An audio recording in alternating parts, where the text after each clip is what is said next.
안녕하십니까. 계속해서 대구 경북 소식입니다. 첫 소식입니다. 지난 설 연휴 프로축구 대구FC 선수들은 중국 쿤밍에서 전지훈련을 하며 보냈습니다.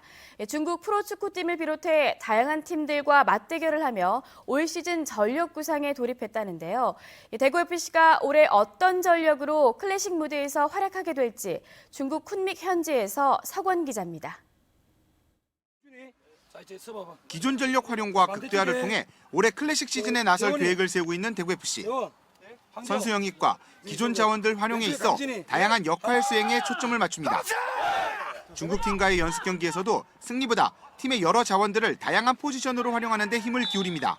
몇 경기 안 했는데 발도 잘 맞아가지고 또 운도 좋게 골도 넣을 수 있어가지고 이번 시즌 좀 많이 이렇게 이어가서 챌린지 무대에서도 탄탄함을 인정받았던 수비 라인은 경기를 통해 주전과 백업 자원과의 격차를 줄이는 데 초점을 맞추고 아쉬움이었던 미드필더에는 다양한 카드를 실험하며 최적의 조합을 찾습니다.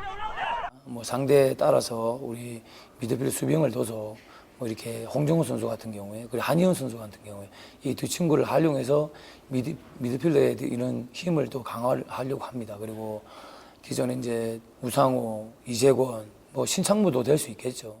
공격 라인을 담당할 외국인 선수들은 팀에 적응해 이제 발을 맞춰보는 상태. 아직까지 폭발적인 득점력은 예열 중이지만 빠르게 팀에 적응하며 기대를 더합니다. Sem dúvida, sem dúvida. Eu vim dedicado a isso, né? Eu já soube também que é um estilo novo que o clube está tentando implantar com um jogador mais forte.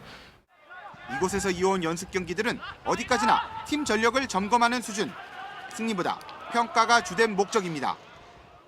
다양한 연습 경기를 통해 체력과 실전 감각을 끌어올린 대구FC는 오는 3월 4일 광주와의 개막전을 통해 2017 K리그 클래식 공식 일정에 돌입합니다. 중국 쿤밍에서 MBC 뉴스 석원입니다. 대구와 경북 지역에는 오늘 아침 한파가 찾아왔습니다. 아침 최저 기온이 대구 영하 7.3도, 구미 영하 8.6, 안동 영하 10.8, 포항 영하 4.3도까지 떨어졌습니다.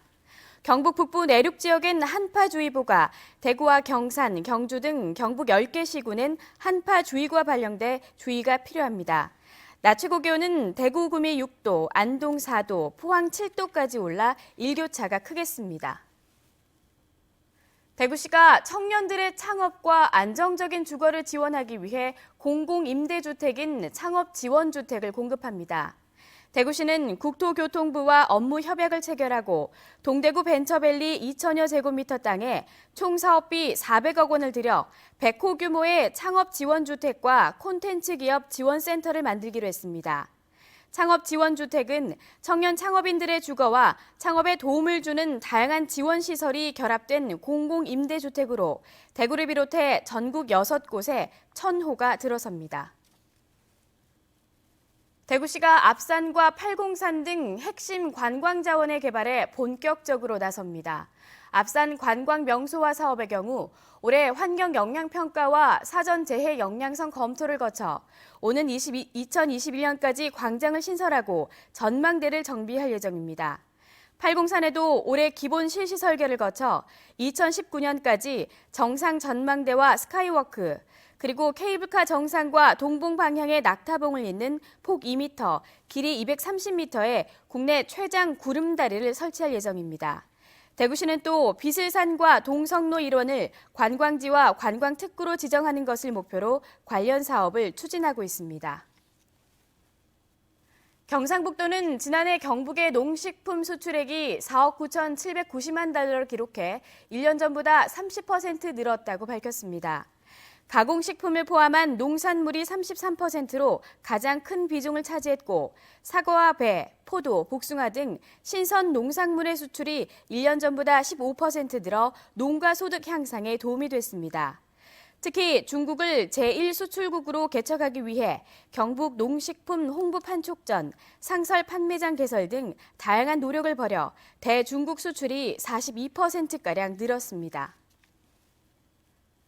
청송군이 슬로시티 도시 조성의 하나로 추진하고 있는 장난기 공화국의 활성화를 위해 적극적인 대책이 필요합니다.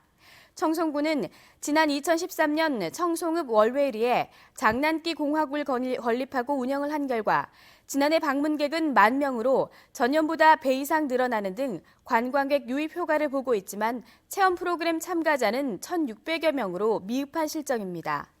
상주 영덕 간 고속도로 개통으로 방문객이 늘어날 것으로 예상되는 가운데 장난기 공화국의 활성화와 수익 창출을 위해서는 주민 참여를 유도하는 체험 프로그램과 10개 공화국이 연합하는 연계 프로그램의 확대, 홍보 강화 등이 필요하다는 지적을 받고 있습니다.